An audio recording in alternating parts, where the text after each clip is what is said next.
So, good morning. So, am I audible? Yes, sir. Okay, today we shall start the next module, Module 4, that is Part B, Irrigation Engineering.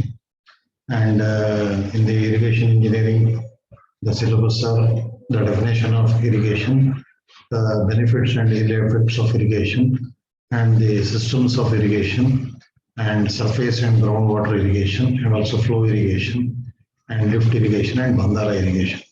And also in the second part, you have the water requirement of crops. That is the water required for different crops. So in the second chapter, we are going to discuss about the duty of water, delta of water, and what is base period, and establishing a relationship between the duty and delta of irrigation water. Then what are the factors affecting the duty of irrigation water, and also the crop seasons followed in India, and also the irrigation efficiency and frequency of irrigation.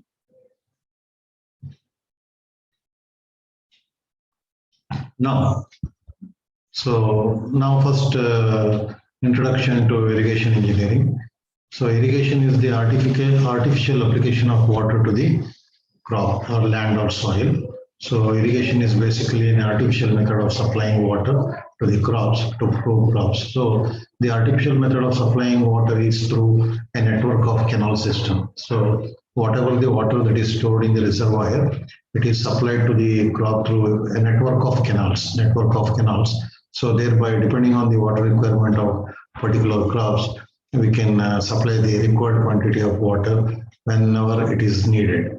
Now, it is used to assist the growing of agricultural crops, maintenance of landscapes, and revegetation of distributed soil in dry areas and during periods of inadequate rainfall. So, by supplying water artificially to the crop, you can revegetation of the disturbed soil in dry areas, particularly in the dry areas, especially in the summer months, the crop requires water. So in such a case, we can supply the water through a network of canal system so that maximum area can be irrigated, and also during the periods of inadequate rainfall. So sometimes what happens in a particular year, the average annual rainfalls is very less, whereas the crop requirement, water requirement of crops will be very high during especially in the summer months, so that this water can be supplied through a network of canal system. Now, irrigation, the definition of irrigation. So irrigation is defined as a process of supplying water to crop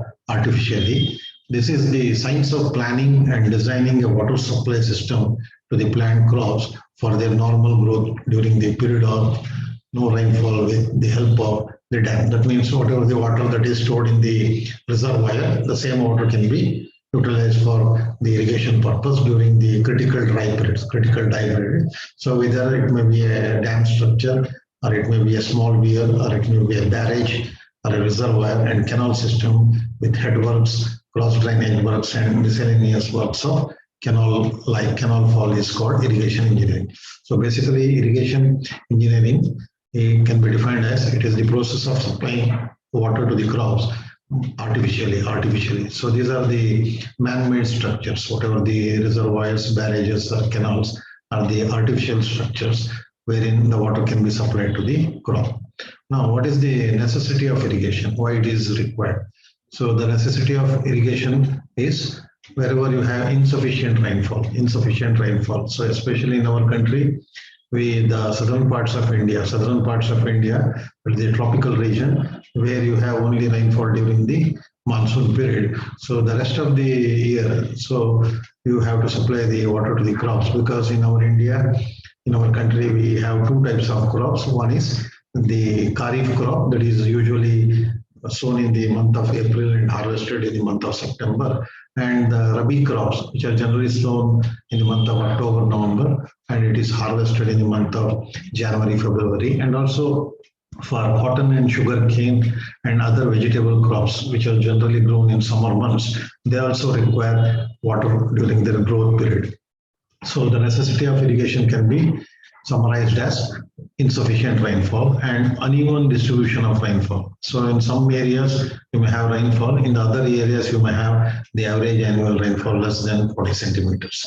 So next, improvement of perennial crop. So here improvement of perennial crop means the rice and sugarcane crop, they require, it is a perennial crop, it is grown throughout the year, so which requires water even in the monsoon period and also during the winter months and in the summer months. And the development of agriculture in desert areas. So wherever, especially in desert areas, since the average annual rainfall is less than 40 centimeter, in such a case, you can also convert the desert area into an agriculture plot by supplying water artificially. So this is the summary of necessity of irrigation. Now, necessity of irrigation, the following are some of the factors which governs the necessity of irrigation. The first one is insufficient rainfall. Irrigation is necessary in the areas where rainfall is insufficient for the satisfactory growth of the crop and also the plants. And uneven or non-uniform rainfall distribution. If the distribution of rainfall in the zone of crop area is less, then it is imperative to irrigation becomes imperative wherein the water required for the crops. Next, improvement of perennial crops. Some of the perennial crops requires water throughout the year, especially the rice and sugarcane. It's a perennial crop which requires water throughout the year. And also development of desert areas. The dry and desert areas can be converted to a green pasture, a beautiful cropland, if irrigation water can be supplied as and when it is required for the particular type of crop. Now, what are the benefits of irrigation? So these are some of the benefits of irrigation. It increases the crop yield. It increases the crop yield, and also it protects from famine. It protects from famine. Wherever you have less rainfall, areas where you have less rainfall, so you can avoid the famine by supplying the water. And cultivation of superior crops, especially cash crops like cashew nut and other valuable crops, aracanut and all plantation crops, which requires water. So cultivation of superior crops and elimination of mixed cropping. So you can avoid the elimination of mixed cropping, and also the overall economic development of the particular region, and in turn the overall economic development of a particular country. So any country's economic development mainly depends on its agriculture output. So what is the agriculture output of that particular company? Especially in every country, more prominence is given for agricultural development. So in turn, it also helps in the economic development of a particular region or a particular country. And also sometimes in some cases, you can also use the irrigation water for hydropower generation. Especially in our Karnataka, we have the Jog Falls where the power is generated through the water, that is hydropower generation, and also for domestic and industrial water supply. So we need water for domestic and industrial water supply. So these are some of the benefits of irrigation. That is increase in crop yield, which increases the particular growth of a particular crop, and more areas can be brought under irrigation. And also there is protection from the droughts and famine or droughts. And also you can cultivate the superior crops and elimination of the mixed cropping, and also the overall economic development of a particular country. So these are some of the benefits of irrigation. And so any system has both advantages and disadvantages. So these are some of the benefits of irrigation. You can see some, and you can have, and it also has some ill effects or rather disadvantages of irrigation. That is, over irrigation leads to waterlogging problems. Suppose if you supply excess quantity of water than required, then the whole area becomes waterlogged, so which create a nuisance. So this is one of the disadvantages or ill effect of irrigation. So excess water applied to the field allows water to percolate below the groundwater table. So hence it increases the groundwater table, and groundwater table may rise saturation the root zone of the crop, and cutting off air supply to the roots of the crop. When the groundwater is elevated, then there are chances of the water that is logged at the root zone of the.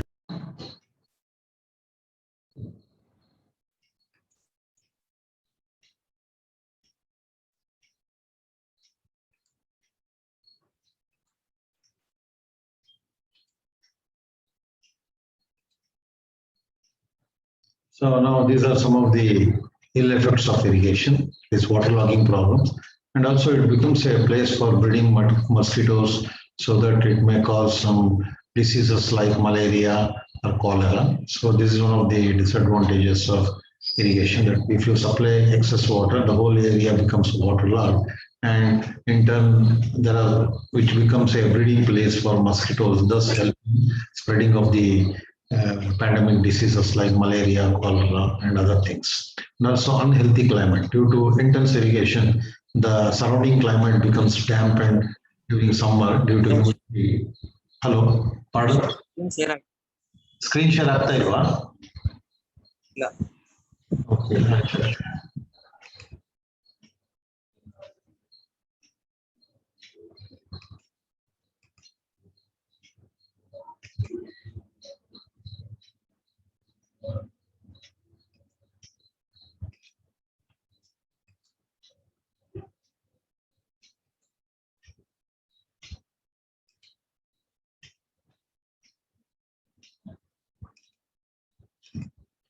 ಆಗ್ತಾ ಇಲ್ವಾ screen share? Hold on, I'll check it.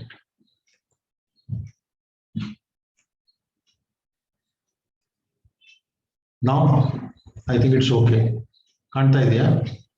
Sure. Okay, so these are some of the ill effects of irrigation. That is, one is waterlogging. Screen share ಕಾಣ್ತಾ ಇಲ್ವಾ? Yes, sir. Okay. Waterlogging problems, and also it becomes a place for breeding mosquitoes, which in turn cause the diseases like malaria and cholera, and also unhealthy climate. So due to intense irrigation, the climate becomes damp during summer due to humidity. The climate is sultry, and in winter it becomes excessively cold. So the resistance of the body to diseases is reduced. So in addition to the above, careless use of water leads to wastage of useful irrigation water, for which any government will have to incur huge amount. So because basically in all the irrigation structures or the canals, so large amount of money has been involved. So the efficient supply of irrigation water becomes a very important role. So over irrigation leads to uneconomical use of irrigation water. Now these are some of the figures shows the ill effects of irrigation. So here the whole area has become waterlogged, and also the surrounding area becomes damp, and especially in the winter months it becomes very cold. So the whole area is affected by the excessive use of irrigation water. And these are the benefits and ill effects of irrigation. So any system has both advantages and disadvantages. So when you compare with the disadvantages, we have more advantages in irrigation. Now, let us go through the types and systems of irrigation. So here, this is the flow chart. So irrigation is basically of two types. That is, one is the flow irrigation, and the second one is the lift irrigation. So especially this comes under the minor irrigation, or it is also called as the well irrigation. So where water is lifted from a well and it is supplied to the agriculture plot. Whereas in the case of flow irrigation, water is supplied naturally, gravity flow to the irrigation plot. So again, under flow irrigation, you have two classes. That is, one is the perennial irrigation, and the second one is the inundation irrigation. So perennial irrigation here, sometimes in a place where you have a perennial source of water. That means water is available throughout the year. So in such a case, you going for the perennial type of irrigation. So wherever water has to be supplied during particular months, especially during the winter and summer months, then we are going to have this inundation irrigation.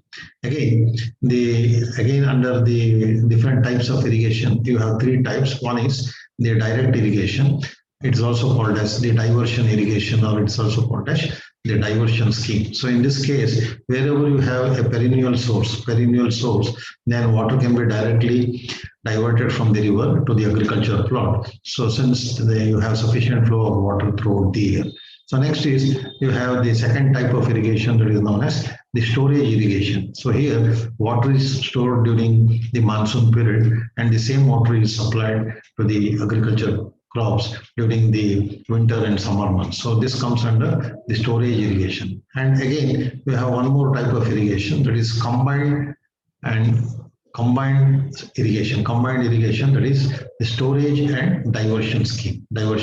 Here, so basically the water is stored in the reservoir, and the same water can be utilized for power generation, and whatever the water that comes out of the powerhouse, so again that water can be utilized for irrigation. So these are the three major types of irrigation. That is the direct irrigation, where water is directly diverted to the agriculture plot through the river on either side of the natural stream. And in the second case, a barrage or a reservoir is constructed across the stream, and the same water can be stored during the monsoon period, and it can be supplied to the agricultural crop in the winter and summer months. So this comes under the storage irrigation. So sometimes you may have a combined irrigation where you can store the water, and the same water can be utilized for power generation, and whatever the water that comes out of the powerhouse, it is also known as tile race, and the same water can be utilized for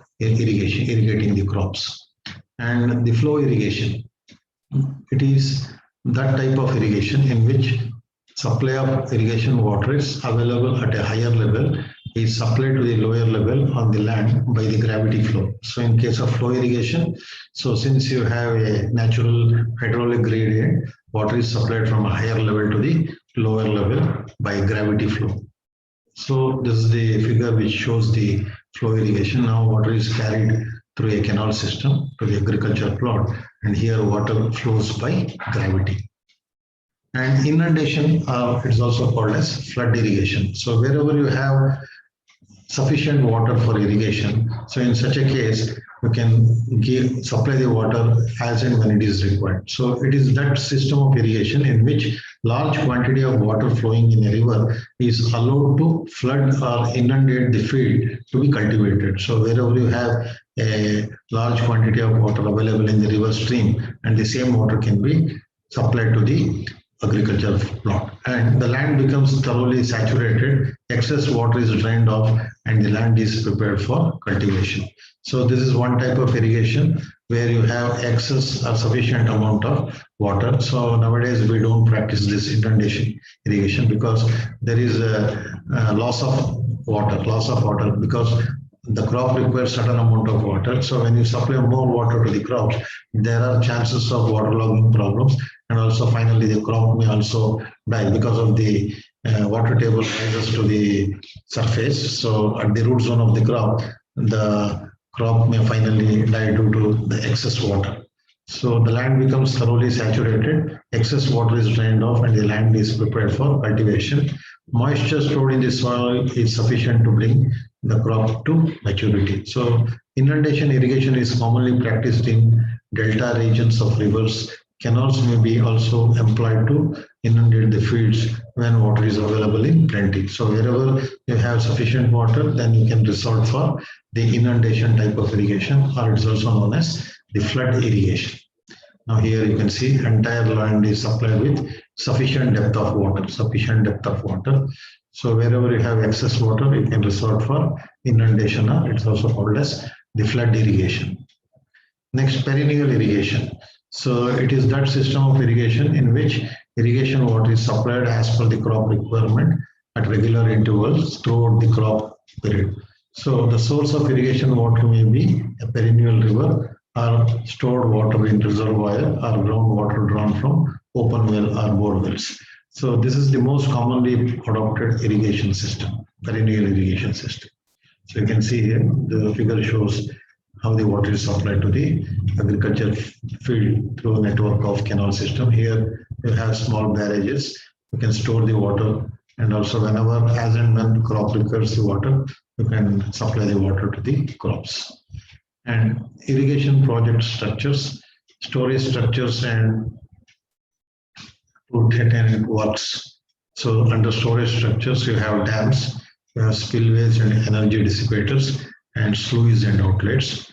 And diversion structures, and this is not required. Diversion structures. So diversion structure, basically barrage or weirs are not commonly used these days for seasonal projects. So you can have a small barrage across the river, and water can be stored, and the same water can be supplied. So then you have the canal head regulators. So canal head regulators means, here you have a word, head regulator. So the quantity of water that has to be supplied into the canal can be regulated. So you can have head regulators at the entry of the canal, and the required amount of water can be supplied from the reservoir to the canal through this head regulators. And also you can have the river draining walls.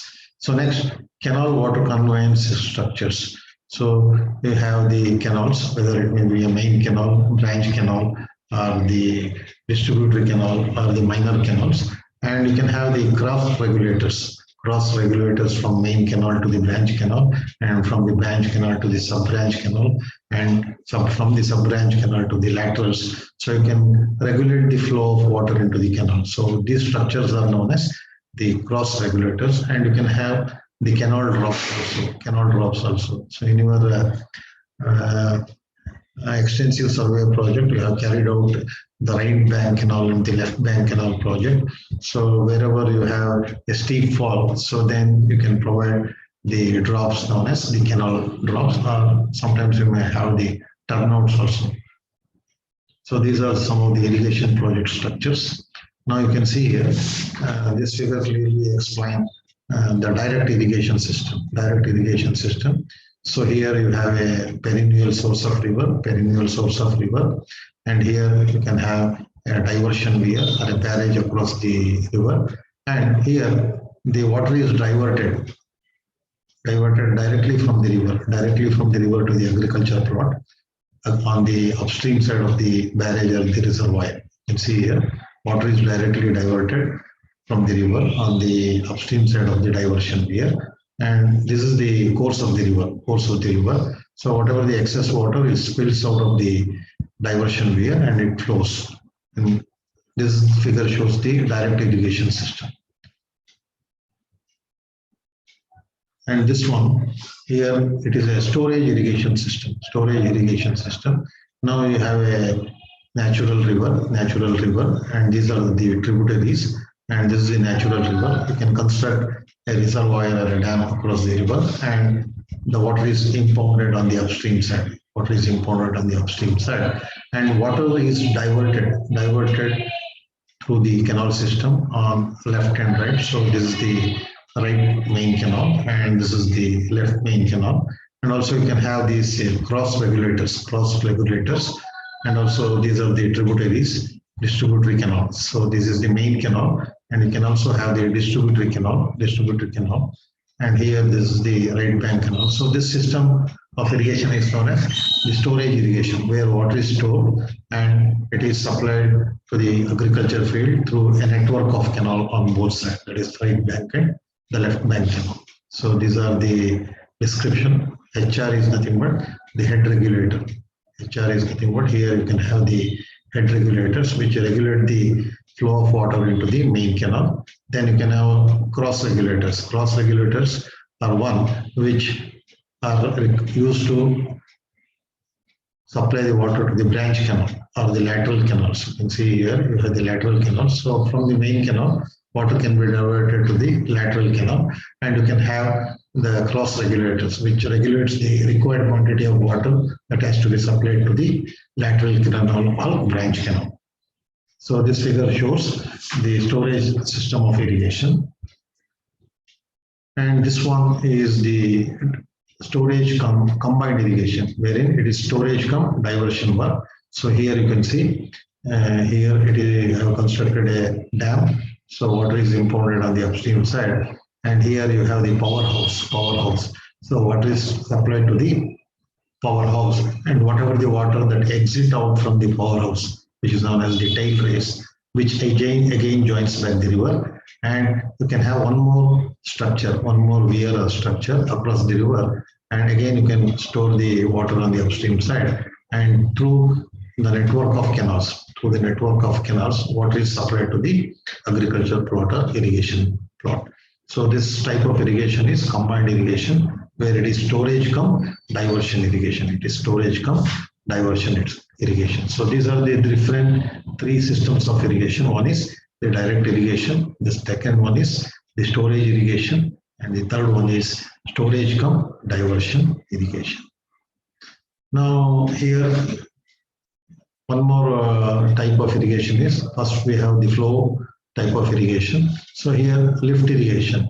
In this system of irrigation, in which irrigation water is available at a lower level than that of the land to be irrigated, hence water is lifted by means of pumps or other mechanical equipment. So if the area to be irrigated at a higher elevation than the source of water, in such case the water is lifted by using mechanical equipment, and the same water can be supplied for growing the crops, so which is known as the lift irrigation. So this generally comes under the minor irrigation, where the area can be irrigated by lift irrigation is very small when compared to the area irrigated by the flow system of irrigation.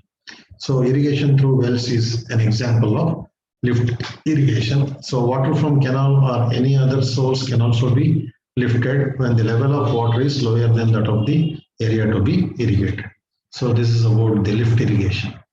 I can see here water is lifted and it is stored in a tank. And from the tank water is supplied to the agricultural plot. So this comes under the lift irrigation scheme. So where the area can be irrigated by lift irrigation is very small when compared to the flow system of irrigation. So next is Bandara irrigation. So it is a special irrigation scheme adopted across small perennial rivers. So especially in a catchment area, you have small perennial rivers. So if not, it is not used, it finally joins the ocean. In such a case, we can have some series of weirs or barrages. So these are called as bandaras. So along the course of the small perennial streams, we can construct many small structures are weir, and these are called as bandara. So this system lies somewhere between the inundation type and the permanent type of irrigation. A bandara is a low masonry weir obstruction of height about 1.2 to 4.5 meter, constructed across the stream to divert water into a small canal. The canal usually takes off from one side and flow into the canal is also controlled by hand regulators. So now this figure clearly shows what is a Bandara irrigation. So here you have a small perennial stream, and you can construct a small weir across this perennial stream, and only from one side of the Bandara or the weir, you can divert the water to the canal, and you can have a head regulator. That means which controls the required amount of water that has to flow in the canal system. And this is the cross section of the Bandara, and you can also have the sluice, scouring sluice. Here you can see the dotted lines. So these are the scouring sluice. So these are sometimes what happens, water is also drawn through this sluice. So this is the downstream side of the Bandara, and this is the upstream side, and flow is in this direction. So now you can see here, you can construct small weirs across, and you have these openings. Intermediate openings, and you can see a small perennial stream. Across this stream, a series of barrage is constructed, and when this becomes full, so the excess water flows over the small openings here, and again it continues. Again, you can have one more bandara across this, and again water can be stored and it can be supplied for irrigation purpose. So advantages of bandara: small quantity of flow in streams can be fully utilized or otherwise might have gone as a waste. As the length of the canal is short, seepage and evaporation losses are also less in case of Bandara, and intense irrigation with high duty may be achieved, and the area to be irrigated is close to the source of the water. The initial investment and maintenance cost of Bandara system is very low since it is a small VRR barrage. And the disadvantages of Bandara: the supply of water is unreliable when the flow in the stream becomes less, and excess water available cannot be utilized as areas of cultivation below each Bandara is fixed or very small. In dry seasons, people living on the downstream side of the Bandara may be deprived of water for domestic purposes. So these are some of the disadvantages of Bandara system of irrigation. So the time is running out. So if you have already marked the attendance in the chat box, it's okay, or else you can mark your attendance in the chat box. So we shall continue the class on Friday. So tomorrow I will give one assignment. So I will put it in the Google Class, and also I will share it in the WhatsApp group. So you have to submit on or before next Monday. That is the first assignment. I'll pick up the questions from the old question papers. So the same will be given as a first assignment. So anyway, I'll be ending the class.